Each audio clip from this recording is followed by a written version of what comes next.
Hello everyone, hope you doing and welcome back to my channel. ये video Hindi में होने वाला है और आज हम बात कर रहे हैं डे 11 जनवरी डेली लीड कोड चैलेंज की। हमारे पास एक मीडियम लेवल क्वेश्चन आया और ये फर्स्ट क्वेश्चन होने वाला है बिट मैनिपुलेशन का इस पर्टिकुलर मंथ में। ठीक है, इससे पहले हमने ट्राई से रिलेटेड क्वेश्चंस देखे थे, हमने स्ट्रिंग मैचिंग से रिलेटेड क्वेश्चंस देखे थे और ये जो पहला क्वेश्चन होने वाला है जो कि हम बिट मैनिपुलेशन पे देखने वाले हैं। ओके, ये क्वेश्चन बाकी तरीकों से भी हो सकता है, एट द सेम टाइम आप इसमें बिट मैनिपुलेशन से भी ऑप्टिमाइज कर सकते हो। तो ऐसे क्वेश्चंस आपको बहुत यूजफुल होने वाले हैं जब आप इंटरव्यूज के लिए प्रिपेयर करने वाले हो, क्योंकि वो आपको हिंट दे सकते हैं कि आपको बिट मशीन यूज़ करना है, पर उसके आगे आपको खुद ही कोड करके दिखाना है, ठीक है? तो हम आज के क्वेश्चन में पूरी वो सब चीज़ें देखेंगे। एट द सेम टाइम इस क्वेश्चन में पैलिंड्रोम का टॉपिक भी इन्वॉल्वड है। तो मैंने यहाँ पे मल्टीपल चीज़ें आपको कलेक्ट की हुई हैं दिखाने के लिए। मैं एक एग्जांपल लेके पूरा ट्रेस करके आपको दिखाने वाला हूँ कि क्यों हम इस पर्टिकुलर लॉजिक में आएँगे, ठीक है? वो सब भी हम डिस्कस करेंगे। हम सैंपल देखेंगे और फिर लॉजिक पे आएँगे, ठीक है? तो इस क्वेश्चन में बहुत कुछ है आपके लिए। प्लीज़ बने रहें और पूरा लास्ट तक देखें, ठीक है? चलिए से शुरू करते हैं। 1400 कंस्ट्रक्ट के पैलिंड्रोम स्ट्रिंग्स। ठीक है, ये डे 11 क्वेश्चन आने वाला है और इसको शुरू करते हैं हम।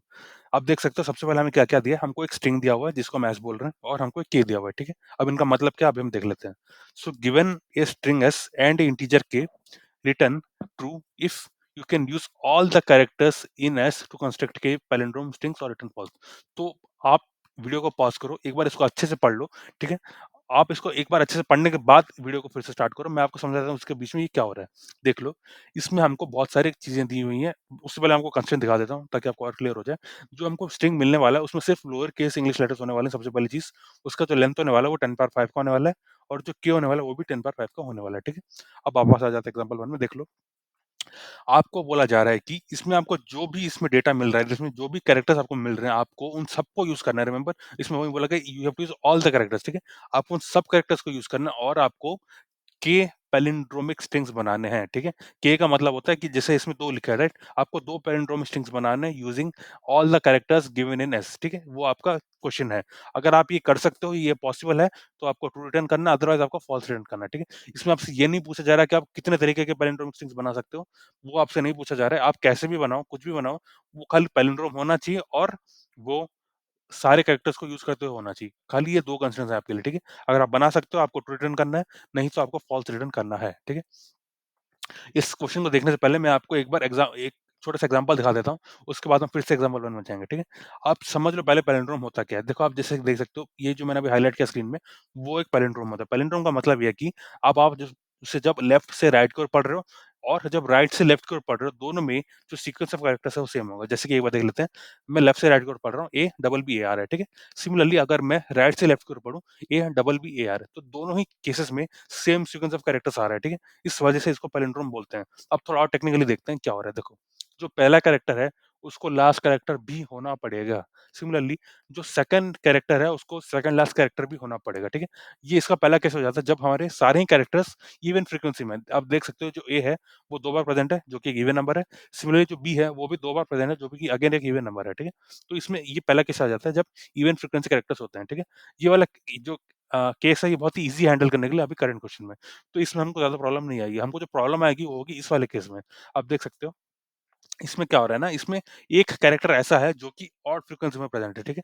आप देख सकते हो जो इसमें और इसमें डिफरेंस आ रहा है वो खाली एक कैरेक्टर का है। क्या है वो कैरेक्टर? ये बीच वाला कैरेक्टर। इसमें क्या हो रहा है ना, सिंस ये बीच में प्रेज़ेंट है, इसकी फ्रीक्वेंसी 1 होने पे भी काम चल रही है। आप देख सकते हो जो ए है, उसको first character, last character same होना पड़ेगा, ठीक है? इसलिए उसको 2 बार प्रेज़ेंट होना पड़ेगा। सिमिलरली जो बी है, वो सेकंड है, तो सेकंड और सेकंड लास्ट को सेम होना पड़ेगा, इसलिए उसको भी 2 बार प्रेज़ेंट होना पड़ेगा। पर जो बीच वाला कैरेक्टर होता है, वो खाली एक बार होगा तो भी चल जाएगा, ठीक है? वहीं इस चीज़ का सबसे मतलब हाइलाइटेड फीचर ये है, ठीक है? इससे ही पूरा क्वेश्चन मतलब आप सॉल्व कर सकते हो, इसको अगर आप समझ गए तो, ठीक है? तो हो क्या रहा है, अगर आपके पास एक कोई भी ऐसा कैरेक्टर आता है जिसकी फ्रीक्वेंसी ऑड है, तब उसको मिडल में ही होना पड़ेगा, ठीक है? उसका और कोई चॉइस ही नहीं है, उसको मिडल में ही रखना पड़ेगा, ठीक है? तो पूरा क्वेश्चन अब डिपेंड करने लगता है कि मतलब देखो, अब क्वेश्चन क्या है? क्वेश्चन ये है कि आप कितने पैरेंट या आप के पैरेंटोमिक स्ट्रिंग्स बना सकते हो कि नहीं। तो आप उसके लिए आपको ये समझना पड़ेगा कि हमारे पास कितने ऑड फ्रीक्वेंसी के कैरेक्टर्स हैं। यानी कि जो भी एक मतलब हर एक ऑड फ्रीक्वेंसी का कैरेक्टर से एक ही पैरेंटोमिक स्ट्रिंग बनेगा। अब समझ रहे हो ना मैं क्या कह रहा हूँ? अगर आपके पास एक ऑड फ्रीक्वेंसी कैरेक्टर है, तो आप उसको सिर्फ़ एक ही मतलब पैरेंटोमिक स्ट्रिंग में इंक्लूड कर सकते हो। फॉर एग्ज़ाम्पल, अगर मैं एक और अभी ले आऊँ, जैसे कि मैं ई लेके आ जाऊँ इसमें, आप देख सकते हो सी और ई कभी भी एक पैरेंटोमिक स्ट्रिंग में नहीं हो सकते। आप समझ रहे हो ना? सी या फिर ई, उन दोनों में से एक को ही लेकर आप एक पैलिंड्रोमिक स्ट्रिंग बना सकते हो, ठीक है? एक बार में एक से ज़्यादा ऑड फ्रीक्वेंसी कैरेक्टर हो ही नहीं सकते एक पैलिंड्रोमिक स्ट्रिंग में, ठीक है? कहने का मतलब ये है। ठीक है? अब मैं आपको पूरा एक एग्ज़ाम्पल देके समझाऊँगा कि हो क्या रहा है। ये है मेरा एग्ज़ाम्पल, ठीक है? इसको आप ऐसे मान के चलो, जो कि मतलब दिया है ना राइट एग्ज़ाम्पल में, उसको आप ऐसे मान के चलो, देख सकते हो ऐसे दिया है, तो आप इसको एक्स मान के चलो अभी के लिए, या तो हो क्या रहा है आप देखो, इसमें क्या है, इसमें बी और सी जो है वो ऑड फ्रीक्वेंसी है, ठीक है? यानी कि उनका फ्रीक्वेंसी 1 है, वो इवन फ्रीक्वेंसी नहीं है, और ये जो है वो इवन फ्रीक्वेंसी है। तो हमारे ऑड फ्रीक्वेंसी कैरेक्टर्स कितने हैं? हमारे ऑड फ्रीक्वेंसी कैरेक्टर्स 2 हैं, ठीक है? बी और सी। नाउ अब हम सारे केस देखते हैं। सबसे पहले व्हेन k इक्वल टू 4, ठीक है? जो इसकी लेंथ है वो भी 4 है, जो k है वो भी 4 है, ठीक है? तो इसमें क्या करना है हमें, हर कैरेक्टर को एज़ अ पैलिंड्रोमिक स्ट्रिंग हमको लेना है, ठीक है? यानी कि जो पैलिंड्रोमिक स्ट्रिंग बना रहे हैं उनका हर एक का लेंथ 1 होने वाला है। तो इस केस में आंसर ट्रू होगा, क्योंकि हाँ, हम ऐसा कर सकते हैं, ठीक है? तो आप देख सकते हो जो ऑड फ्रीक्वेंसी कैरेक्टर्स है वो 2 हैं, और जो k है वो 4 है। तो since 2 is less than 4, answer equal to true. ये क्या है इसका मतलब, ये हम समझेंगे। पर ये जो मैंने साइड में लिखा है, ये जस्ट आपको लॉजिक बिल्डिंग के लिए, रियल आंसर मैं आपको लास्ट में बताऊँगा, ठीक है? आप खाली केसेस देखते जाओ, फिर आ जाते हैं k इक्वल टू 3। के इक्वल टू 3 में क्या हो रहा है, आप सीन देख लो। हम क्या कर रहे हैं ना, इन दोनों एज को हम एक साथ ले रहे हैं, ठीक है? क्योंकि ये अपने में ही एक पैलिंड्रोम बन रहा है, और ये जो ऑड फ्रीक्वेंसी वाले इनको हम हर एक को सेपरेट ले रहे हैं। जैसे मैंने आपको कहा था, कभी भी 2 ऑड फ्रीक्वेंसी वाले एक साथ नहीं आ सकते एक पैलिंड्रोम सेट में, ठीक है? हर बार उनको अलग-अलग ही लेना पड़ेगा। आप समझ रहे हो ना क्या कह रहा हूँ मैं? तो इसलिए इस बार भी अलग-अलग ले रहे हैं। इस केस में भी क्या हो रहा है, 2 is less than equal to 3। 3 क्या है? k है। 2 क्या है? 2 is the number of odd frequency characters, ठीक है? सिंस 2 इज़ लेस देन 3, हम फिर से आंसर पॉसिबल है, ठीक? अब सेकंड केस में थर्ड केस में आ जाते हैं, व्हेन k इक्वल्स टू 2। अब इसमें क्या हो रहा है, हमें खाली 2 स्ट्रिंग्स बनानी है। जैसे कि मैंने आपको स्टार्टिंग में हिंट में बता दिया था, अगर 2 ऑड फ्रीक्वेंसी वाले हैं, वो कभी भी एक साथ नहीं आ सकते। That is B and C can never come together in a single palindrome string, ठीक है? तो इस वजह से हमको बी और सी को अलग करना पड़ेगा, और जो डबल एस थे, वो इनमें से किसी एक के साथ हम डाल सकते हैं। हम क्या कर रहे हैं, हम बी के साथ डाल रहे हैं, ठीक है? बी को बीच में रख दिया और डबल एस को उसके साइड में रख दिया, ठीक है? अब देख सकते हो ये एक पैलिंड्रोम बन गया, ये एक पैलिंड्रोम बन गया, ठीक है? इस केस में भी since 2 is less than equal to 2, answer is possible, ठीक है? अब लास्ट कैसा आता है, जब k इक्वल टू 1 है। देख लो इस केस में क्या हो रहा है, हमारे पास 2 और फ्रीक्वेंसी कैरेक्टर्स हैं, लेकिन k 1 है, दैट इज़ दोनों को हम एक साथ नहीं ला सकते, समझ रहे हो ना? इसलिए आंसर पॉसिबल ही नहीं है इस केस में। वो कह रहा है, हमारे पास 2 ऑड फ्रीक्वेंसी वाले कैरेक्टर्स हैं, हम कह रहे हैं कि इन दोनों को आप एक ही स्ट्रिंग में, मतलब एक ही पैलिंड्रोम में लेके आ जाओ, जो पॉसिबल नहीं है, ठीक है? क्यों पॉसिबल नहीं है? अब देख सकते हो इसको मिडल में रहना है, इसलिए बच जा रहा है। कोई और इसकी जगह आता है, जैसे ई आ जाएगा, तो ई कहाँ पे रहेगा? उसके लिए हमको एक और ई यहाँ पे चाहिए, राइट? तो एक ई से काम नहीं चलने वाला। कहने का मतलब ये है कि अगर खाली एक 1 ऑड फ्रीक्वेंसी वाला कैरेक्टर हो तो चलेगा, लेकिन एक से ज़्यादा ऑड फ्रीक्वेंसी वाले कैरेक्टर्स हो तो नहीं बन सकता एक सिंगल पैलिंड्रोम में, वो दोनों नहीं आ सकते, राइट? तो यही चीज़ है जो कि हम यूज़ करने वाले हैं। तो जो ये जो लॉजिक मैंने आपको लिखा है, ठीक है? ये लॉजिक क्या है देख लो, number of odd frequency characters if it is less than equal to k, तब आंसर पॉसिबल होता है। अगर वो less than equal to k नहीं है, जैसे कि इस केस में हमने देखा, इसमें 2 जो है वो ऑड फ्रीक्वेंसी कैरेक्टर्स है, ठीक है? और जो k है वो 1 है, ठीक है? k जो है वो 1 है। तो इस केस में वो ये कंडीशन सैटिस्फाई नहीं हो रहा है। 2 is not less than equal to 1, उस वजह से आंसर फॉल्स हो जाएगा, ठीक है? तो मैं आपको जल्द से सॉल्यूशन दिखा देता हूँ कि मैंने इसको कैसे इम्प्लीमेंट किया है, देख लो आप। पहले मैं आपको पाइथन दिखा रहा हूँ, उसके बाद हम जावा में भी आएँगे, ठीक है? तो आप देख सकते हो, सबसे पहली चीज़, अगर लेंथ ऑफ एस वो लेस देन के है, तो पॉसिबल ही नहीं होता कि हम के कैरेक्टर्स ही नहीं है हमारे पास, राइट? समझ रहे हो ना? अगर के कैरेक्टर्स नहीं, तो हम के स्ट्रिंग्स कहाँ से बनाएँगे? के पैलिंड्रोम स्ट्रिंग्स कहाँ से बनाएँगे? तो उस वजह से रिटर्न फॉल्स, ठीक है? उसके बाद मैं एक डिफ़ॉल्ट डिक्शनरी क्रिएट करने वाला हूँ। डिफ़ॉल्ट डिक्शनरी क्या होता है? ये जस्ट एक की वैल्यू पेयर होता है। मतलब की वैल्यू पेयर स्टोर करने के लिए एक डेटा स्ट्रक्चर होता है, जिसको हम पाइथन में मैपिंग करके बोलते हैं, ठीक है? तो इसमें डिफ़ॉल्ट डिक्शनरी का एडवांटेज ये है कि जैसे कि नॉर्मली ना क्या होता है ना, आपको हर की के लिए एक वैल्यू इनिशियलाइज़ करनी पड़ती है। इसमें बाय डिफ़ॉल्ट ही 0 इनिशियलाइज़ हो जाती है, ठीक है? इसलिए मैंने यहाँ पे इंट पास किया हुआ है। ये इसका एडवांटेज है, राइट? तो अब मैं क्या कर रहा हूँ, मैं हर कैरेक्टर में जा रहा हूँ एस में, और उन हर एक का फ्रीक्वेंसी में अपडेट करता जा रहा हूँ, ठीक है? इंक्रीमेंट करता जा रहा हूँ। जैसे एक कैरेक्टर देखा, मैंने उसकी फ्रीक्वेंसी इंक्रीमेंट कर दी। उसके बाद मैं ये ना अनदर वेरिएबल ले रहा हूँ, और फ्रीक्वेंसी कैरेक्टर्स इनिशियली 0 रहेगा, ठीक है? अब मैं जा रहा हूँ फ्रीक्वेंसी मैप के हर वैल्यूज़ में, वैल्यू क्या है, इसमें फ्रीक्वेंसी है, जो ये फ्रीक्वेंसी, राइट? हम उनकी बात कर रहे हैं।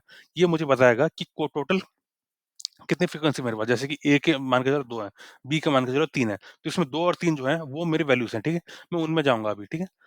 यानी कि जो आई जो है उनके वैल्यूज़ होंगे। अगर वो वैल्यू ऑड है, दैट इज़ एक कोई कैरेक्टर है जिसकी मतलब फ्रीक्वेंसी ऑड निकल रही है, तो मुझे क्या करना है, मुझे इसमें ऐड कर देना है। दैट इज़ मैं इस पर्टिकुलर वेरिएबल को मैं इंक्रीमेंट करूँगा अभी, ठीक है? Odd frequency characters plus equal to 1, ठीक है? मैं उनको इंक्रीमेंट कर रहा हूँ। तो एट लास्ट जो ये वेरिएबल होगा ये मुझे बताएगा कि इतने कितने कैरेक्टर्स हैं हमारे पास, कितने यूनिक कैरेक्टर्स हैं जिनकी ऑड फ्रीक्वेंसी थी, ठीक है? अगर ये number less than equal to k हुआ तब आंसर पॉसिबल है, अगर ये less than equal to k नहीं हुआ तो हमें आंसर पॉसिबल नहीं है, ठीक है? क्यों ऐसा है मैंने आपको पूरा केस में दिखा दिया। अगर हम कोई भी एक स्ट्रिंग ले लें, ठीक है? हम उसके लेंथ से स्टार्ट करेंगे, इसमें लेंथ क्या था n इक्वल टू 4 था, राइट? मैं यहाँ पे लिख देता हूँ चलो, n इक्वल टू 4 है, ठीक है? हम क्या करेंगे k इक्वल टू 4 से स्टार्ट करेंगे, हम नीचे जाते जाएँगे k इक्वल टू 1 तक आएँगे। अब हम देख सकते हैं कि ये पॉसिबल क्यों नहीं हो रहा है, ठीक है? तो आइडिया वही है कि जब तक number of odd characters that is number of odd frequency characters is less than equal to k हो, तब तक आंसर पॉसिबल है, उसके बाद आंसर पॉसिबल नहीं है, ठीक है? ये चीज़ हम वही कर रहे हैं। ये कोड मैं आपको कमेंट सेक्शन में दे दूँगा, आप आराम से जाके एक बार समझ लेना, ये एग्ज़ाम्पल्स भी कमेंट सेक्शन में रहेंगे, ठीक है? अब मैं सेम चीज़ आपको जावा में करके दिखाता हूँ, मैं जावा में आपको 2 सॉल्यूशन दिखाऊँगा, आप दोनों देख लेना। देख लो हम सेम चीज़ कर रहे हैं, हम पहले n रिकॉर्ड कर रहे हैं, उसके बाद ये केस देख रहे हैं, अगर n less than equal to k हुआ तो आंसर पॉसिबल ही नहीं है, राइट? उसके बाद हम एक मैप क्रिएट कर रहे हैं, ठीक है? इस मैप में की जो होगा वो कैरेक्टर होगा, जो वैल्यू होगा वो इंटीजर होगा। हम हर एक कैरेक्टर में जा रहे हैं अपने अरे के, ठीक है? अगर वो पहले से है दैट इज़ हमने उस कैरेक्टर को पहले भी देखा हुआ है, तो हम उसकी पिछली वैल्यू को निकाल रहे हैं, उसमें +1 करके उसको वापस डाल दे रहे हैं, ठीक है? हम जो पिछली वैल्यू थी उसको इंक्रीमेंट कर रहे हैं बाय 1, ठीक है? As simple as that. अगर वो पहले से नहीं है तो हम उसको न्यू की वैल्यू पे इंसर्ट कर रहे हैं, जो सी है वो की बन जाएगा, उसका न्यू वैल्यू 1 बन जाएगा, ठीक है? फाइन। सिमिलरली अब हम क्या कर रहे हैं, एक न्यू वेरिएबल ले रहे हैं जो कि बताएगा हमको कितने ऑड फ्रीक्वेंसी वेरिएबल्स हैं, ऑड फ्रीक्वेंसी कैरेक्टर्स हैं, ठीक है? हम अपने जो मैप है उसके वैल्यूज़ में जा रहे हैं जो कि फ्रीक्वेंसीज़ होने वाली हैं, ठीक है? इंटीजर होने वाले हैं। अगर कोई भी ऑड फ्रीक्वेंसी मुझे दिखे, आप इस पर्टिकुलर वेरिएबल को इंक्रीमेंट कर देना और एट लास्ट जब मैं इस फॉर लूप से बाहर आ जाता हूँ, मैं देखूँगा मेरे पास टोटल कितने ऑड फ्रीक्वेंसी वाले कैरेक्टर्स थे। अगर लेस देन इक्वल टू के हैं तो आंसर ट्रू है, अदरवाइज़ आंसर फॉल्स है, ठीक है? एक जो ऑप्टिमाइज़ेशन जो मैं आपको बताना चाहूँगा देख लो, इस छोटी-सी चीज़ को करने के लिए ये कितना मतलब अनरीडेबल कोड दिख रहा है, आप देख रहे हो ना? इसमें हम लिख रहे हैं डॉट पुट उसके बाद हम डॉट गेट भी कर रहे हैं एंड ऑल दैट, तो ये बहुत ही मतलब क्लमज़ी दिख रहा है, ये रीडेबिलिटी उसकी उतनी अच्छी नहीं है। तो इसको इम्प्रूव करने के लिए मैंने आपको एक और यहाँ पे सेशन दिया, आप इसको भी यूज़ कर सकते हो, देख लो। इसमें हम क्या कर रहे हैं ना, हम यूज़ कर रहे हैं गेट और डिफ़ॉल्ट, ठीक है? ये क्या करता है, अगर एक की प्रेज़ेंट है, तो उसका वैल्यू लेके आ जाएगा, इस केस में सी की है, ठीक है? अगर सी वाली की जो है वो प्रेज़ेंट है, उसका वैल्यू लेके आ जाओ, ठीक है? Because we are using the get function. अगर वो प्रेज़ेंट नहीं है, तो हमको क्या करना है, एक डिफ़ॉल्ट वैल्यू लेके आ जाओ, डिफ़ॉल्ट वैल्यू क्या है 0 है, ठीक है? तो आप अगर आप इसको यूज़ करते हो, तो देख लो, तो अगर जो वैल्यू सी अगर है, तो उसकी वैल्यू निकल के आ जाएगी, उसमें +1 होगा और फिर से अपडेट हो जाएगा। अगर वो वैल्यू नहीं है, तो 0 निकल के आएगा, 0 + 1 होगा और वो फिर से अपडेट हो जाएगा, ठीक है? ये जो पार्ट है, इसी का इक्विवेलेंट हमने यहाँ पे ये देखा, आप देख रहे हो ना, ये कितना क्लमज़ी दिख रहा है। इसको हम काफ़ी अच्छी तरीके से, बहुत ही रीडेबल तरीके से यहाँ पे लिख सकते हैं ऐसे, ठीक है? आप ये चाहें तो इम्प्रूव कर सकते हो, आप इस फंक्शन को चाहो तो अपने लिस्ट में ऐड कर सकते हो, ताकि आप इसके साथ फ़ैमिलियर हो जाओ, आप इंट्रोस में भी और कोडिंग कॉम्पिटिशन में भी इसको यूज़ कर सको, ठीक है? ये जस्ट मैं आपको अवेयर करना चाहता हूँ कि ऐसे भी फंक्शन्स हैं जावा में। ऐसे मिल रहा है, ठीक है? अब बात आ जाती है एक और, हमने ओके, हम स्पेस कॉम्प्लेक्सिटी बारे में हम नहीं गए थे, ठीक है? इसको भी स्पेस कॉम्प्लेक्सिटी में देख लेते हैं। देख लो, ये जो मेरा मैप है, इसमें कितने कीज़ होंगे एट मोस्ट? क्या आप मुझे एक एस्टीमेट दे सकते हो? देख लो, मैं आपको फिर से हिंट देता हूँ। मेरे पास जो लोअर केस इंग्लिश लेटर्स आ रहे हैं, वो सिर्फ़ लोअर केस में होंगे, ठीक है? तो आइडिया है कि सिर्फ़ 26 ही पॉसिबिलिटीज़ हैं। तो इसमें एट मैक्स 26 की वैल्यू पे ऐसी हो सकती हैं। उस वजह से जो स्पेस कॉम्प्लेक्सिटी O ऑफ 26 होगा, इसका मतलब होता है O ऑफ कांस्टेंट होगा, ठीक है? यानी कि O ऑफ 1 भी आप लिख सकते हो। और जो टाइम कॉम्प्लेक्सिटी है, सिंस हम पूरे लिस्ट में मतलब हर कैरेक्टर में एक बार जा रहे हैं, ठीक है? उस वजह से ये O ऑफ n होने वाला है। जावा का जो मैंने आपको देखा उसका भी वही केस है, वो भी O ऑफ n होने वाला है, ठीक है? अब एक और चीज़ जो हम सोच सकते हैं, देखो आइडिया ये है कि यहाँ पे देखो, क्या आप बता सकते हो कि हम कौन-सी ऐसी चीज़ कर रहे हैं जो कि नीडेड नहीं है इस वाले सॉल्यूशन में, ठीक है? हम कौन-सा ऐसी चीज़ कर रहे हैं? देखो आइडिया ये है कि मान के चलो यहाँ पे आप देख लो, इसमें जो लेंथ होने वाला है 10 का होने वाला है, ठीक है? अब मान के चलो पूरा जो स्ट्रिंग है वो मेरे खाली एक ही कैरेक्टर का है, तो इसमें जो फ्रीक्वेंसी होगी उसकी क्या होगी? वो 10 की रेंज की होगी, ठीक है? पर क्या हमको इतना स्टोर करने की ज़रूरत है? मतलब आइडिया ये है कि देखो, मुझे खाली इतना चाहिए कि क्या मेरा कैरेक्टर की फ्रीक्वेंसी ऑड है कि इवन है, राइट? खाली उतना ही चाहिए मुझे। वो एक्चुअल नंबर क्या, मुझे उससे कोई लेना-देना नहीं है, राइट? वो 999 हो या फिर 967 हो, मुझे उन सबसे कोई लेना-देना नहीं है। मुझे खाली इतना चाहिए वो ऑड है कि इवन है, ठीक है? यानी कि मुझे एक बूलियन आंसर चाहिए। मुझे इतना बड़ा नंबर स्टोर करने की वो रिक्वायरमेंट ही नहीं है, राइट? मैं जो स्टोर कर रहा हूँ बेसिकली अपना डेटा वेस्ट कर रहा हूँ इनको स्टोर करके, ठीक है? तो उस वजह से जो हम सॉल्यूशन अभी प्रपोज़ करेंगे वो होगा बिट मैनिपुलेशन का सॉल्यूशन, ठीक है? बिट मैनिपुलेशन का सॉल्यूशन ये है कि हम हर एक मतलब एक जैसे कि आप इंटीजर लेते हो ना, उसमें बेसिकली 4 बाइट्स होते हैं। 4 बाइट्स का मतलब होता है 32 बिट्स, ठीक है? हर बिट को हम एक कैरेक्टर को असाइन कर सकते हैं ए टू ज़ेड, यानी कि हमें 26 बिट्स लगेंगे। उस बिट को हम क्या करेंगे ना, टॉगल करते रहेंगे। टॉगल का मतलब क्या होता है?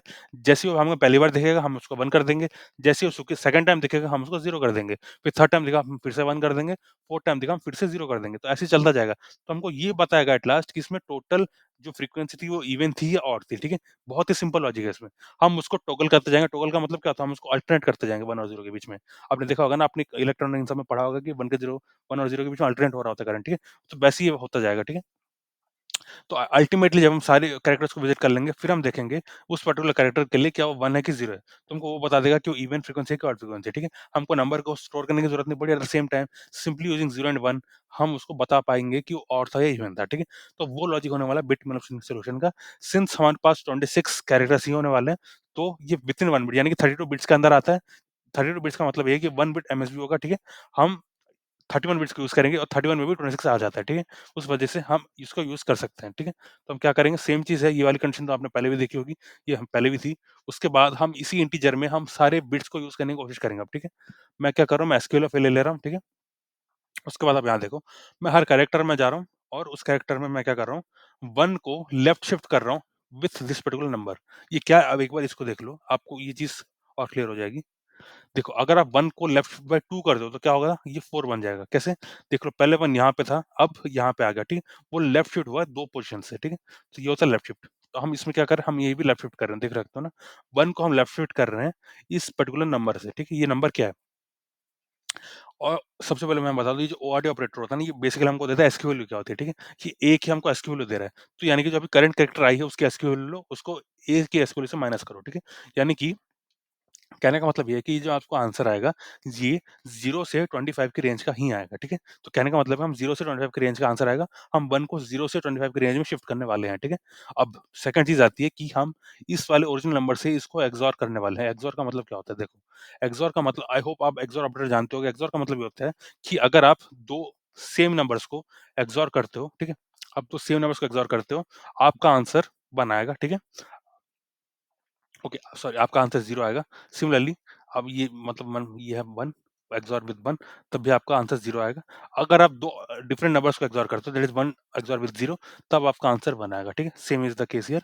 जब आप 0 एक्सओर विद 1 करते हो तब भी आपका आंसर 1 आएगा। यानी कि जो अगर 2 बिट्स डिफरेंट है तो उनका आंसर 1 आएगा, अगर 2 बिट्स सेम है, उनका एक्सओर रिजल्ट 0 आएगा, ठीक है? हम वही लॉजिक यूज़ करने वाले हैं। अब इस केस पे देखो, अभी हम क्या कर रहे हैं, मान के चलो ये हमारा ओरिजिनल है, ठीक है? ये मेरा लेफ्ट शिफ्ट करने के बाद ये नंबर आता है, ठीक है? हम इसको एक्सओर कर रहे हैं। अब मैं इसको डिफरेंट पॉसिबिलिटीज़ को समझने की कोशिश करो। देखो, मान के चलो ये जो नंबर है ये मेरा ये भी 1 है, ठीक है?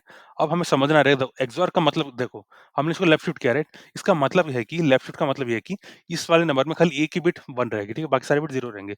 अब आपको सबसे पहले सोचना पड़ेगा कि क्या ये जो ज़ीरोज़ हैं, ये इस वाले नंबर को इफ़ेक्ट तो नहीं करेंगे? अब देख लेते हैं कैसे होगा, देखो। इस वाले बिट में या तो 1 होगा तो 0 होगा, अगर 1 होगा, 1 एक्सओर विद 0 वो 1 ही रहेगा, राइट? तो ऑब्वियसली कोई प्रॉब्लम नहीं होगी, तो ये 1 ही रहने वाला है ऑब्वियसली, ठीक है? सिमिलरली अगर ये 0 है, तो 0 एक्सओर विद 0 अगेन दोनों नंबर सेम हो जाते हैं, तो अगेन वो 0 ही रहेगा। तो कहने का मतलब ये है कि हम सिर्फ़ इस बिट को चेंज करने के लिए एक्सओर ईज़िली कर रहे हैं, अब बाकी बिट्स के बारे में हमें सोचने की ज़रूरत ही नहीं है, ठीक है? अब बात कर लेते हैं जो बिट एक्सओर होगा। हमने इसमें 1 लिया, मान के चलो इसमें भी 1 है, ठीक है? 1 और 1 अब 0 हो जाएगा, ठीक है? सिमिलरली अगर इसमें 0 होता और 0 एक्सओर विद 1 वो हो जाता 1। तो यानी कि अल्टरनेट तो हो रहा है।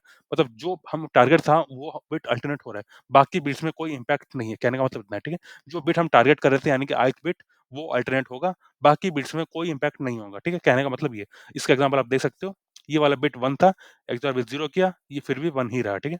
सिमिलरली ये वाला बिट 0 था, एक्सओर करते टाइम ये वाला बिट हमारे टारगेट में नहीं था, इसलिए ये भी 0 ही रहा, जो बिट था वही रहा, ठीक है? As simple as that. ये मैंने आपको प्रूफ करके दिखा दिया, ठीक है? तो हम क्या कर रहे हैं, जो ओरिजिनल नंबर ले रहे हैं उसको एक्सओर विथ ये जो एक्सओर ऑपरेटर होता है, जस्ट अ सेकंड, ये जो एक्सओर ऑपरेटर होता है, एक्सओर कर रहे हैं with 1 left shifted by some positions within 0 to 25 range, ठीक है? As simple as that. फिर हम ये स्टोर कर रहे हैं। एट लास्ट हमें क्या करना है, देखो ये जो बिन ऑपरेटर होता है ना पाइथन में, ये क्या करता है देख लो। बिन का मतलब है कि सबसे पहले इसमें 0 बी का प्रीफिक्स होगा, उसके बाद जो बाइनरी नंबर है वो होगा, ठीक है? In string format. तो ये आपको बाइनरी नंबर दे देगा, जैसे 4 था तो ये 4 का बाइनरी आपको दे देगा इन स्ट्रिंग फॉर्मेट। तो हमें खाली इतना काउंट करना है इसके बाइनरी में कि कितने वन्स हैं, ठीक है? जो वन्स हैं देखो, उससे पहली चीज़, सबसे पहले मान के चलो क्या हो रहा है, सबसे पहले जो अपना नंबर है 000 होगा, ठीक है? सबसे पहले जब हमें कोई उसका मतलब एक पहला कैरेक्टर देता है, ज मान के चलो ए का पहला कैरेक्टर दिखा, तो हम इसको 1 कर देंगे। सेकंड टाइम हमें कैरेक्टर दिखा, इसको 0 कर देंगे। थर्ड टाइम हमको ये दिखा, हम फिर से इसको 1 कर देंगे। कहने का मतलब ये है कि अगर वो ऑड फ्रीक्वेंसी होगी तो उसमें 1 प्रेज़ेंट होगा, अगर इवन फ्रीक्वेंसी होगी तो उसमें 0 प्रेज़ेंट होगा, ठीक है? तो इस वजह से हम इसमें 1 को सर्च करने वाले हैं, इसका बाइनरी रिप्रेजेंटेशन में हम देखेंगे कितनी बार 1 प्रेज़ेंट है, ठीक है? वो हमको बताएगा कि ऐसे कितने कैरेक्टर्स हैं जिसकी ऑड फ्रीक्वेंसी है। अगर वो less than equal to k हुआ, यानी कि जो कंडीशन आप देख रहे हो ये हमको बता रहा है कि ऐसी कितनी कैरेक्टर्स हैं जिसकी फ्रीक्वेंसी ऑड है। अगर वो less than equal to k हुआ, we are good, return true. अगर less than equal to k नहीं हुआ, रिटर्न फॉल्स। ओके? ये हमारा आंसर होने वाला है। मैं आपको एक बार सेगमेंट करके भी दिखा देता हूँ। यप। आप देख सकते हो इसमें सारे टेस्ट केस क्लियर किए हुए हैं और आप इसको सबमिट भी कर लो। ये अल्टीमेटली वर्क करता है, इसमें कोई इश्यू नहीं आएगा, ठीक है? तो ये था आज का वीडियो। इसमें हमने क्या-क्या देखा? देखो, पहले के हमने जो देखा था वो O ऑफ 26 था, ठीक है? दो ये O ऑफ कांस्टेंट ही होता है, बट स्टिल हम 26 की वैल्यू पे यूज़ कर रहे थे। इसमें लेकिन हम सिर्फ़ एक इंटीजर यूज़ कर रहे हैं। We are not using anything more than that, okay? इस वाले सॉल्यूशन में, ठीक है? तो ये वाला उससे ज़्यादा मतलब ऑप्टिमल सॉल्यूशन होना चाहिए। But again at the same time इसमें जो बेस्ट चीज़ हम यूज़ कर रहे हैं कि हम इसमें बिट्स का यूज़ कर रहे हैं, बिकॉज़ सिर्फ हमारा 26 कैरेक्टर्स का ही हमको पता लगाना है। एट द सेम टाइम हमें कल इतना जानना है कि फ्रीक्वेंसी ऑड है कि इवन है, ठीक है? हमको क्या बड़ा नंबर है, छोटा नंबर हमसे कोई लेना-देना नहीं है। हमको सिर्फ ऑड या इवन से मैटर है, ठीक है? उस वजह से हम बिट को यूज़ कर रहे हैं इसको स्टोर करने के लिए। ये अगर आप इंटरव्यू में दिखाते हो, इसको बहुत ही हाई रिगार्ड से कंसीडर किया जाएगा, क्योंकि आपने बजाय पूरे होल फ्रीक्वेंसी को स्टोर करने के लिए आपने आइडिया लगाया कि उसको बूलियन तरीके से स्टोर किया जाए। अगर मतलब ऑड है तो ट्रू फॉल्स में से कोई एक वैल्यू ले लो, इवन है तो दूसरा वैल्यू ले लो, ठीक है? As simple as that. वो आपने किया इन टर्म्स ऑफ बिट, ठीक है? आपने एक ही इंटीजर लिया, उसका बिट आपने यूज़ किया और आपने इसको स्टोर किया, ठीक है? तो ये कहने के टर्म्स में बहुत बड़ा ऑप्टिमाइज़ेशन कंसीडर किया जाता है, ठीक है? इंटरव्यूज़ में। अगर आपने ये सॉल्यूशन करके दिखाया, रिमेंबर मतलब इंटरव्यू में आपको ये तो नहीं बोलेंगे कि बिट मिनिमाइज़ेशन ले लो, आपका ऐसे-ऐसे करके वैसे आपको हिंट नहीं मिलेगा। आपको खाली इतना हिंट मिलेगा कि क्या एक बिट में अगर हम ये स्टोर कर सकते हैं कि क्या उसका फ्रीक्वेंसी ऑर्डर की इवन होगा, आपको खाली इतना हिंट मिलेगा और आपको ये पूरा सॉल्यूशन को डिज़ाइन करके देना पड़ेगा। एक और चीज़ मैं आपको बता देना चाहता हूँ, देखो, जब आप ऐसे सॉल्यूशंस को देखते हो ना, आप ये मत डरने मत लग जाओ कि यार देखो ये तो क्या-क्या कर रहे हैं, ये तो पॉसिबल ही नहीं है इन्होंने याद करके क्या एंड ऑल दैट। देखो, मैं आपको ये नहीं कह रहा कि आपको फर्स्ट अटेम्प्ट में ही सॉल्यूशन लेके आना है, समझ रहे हो ना?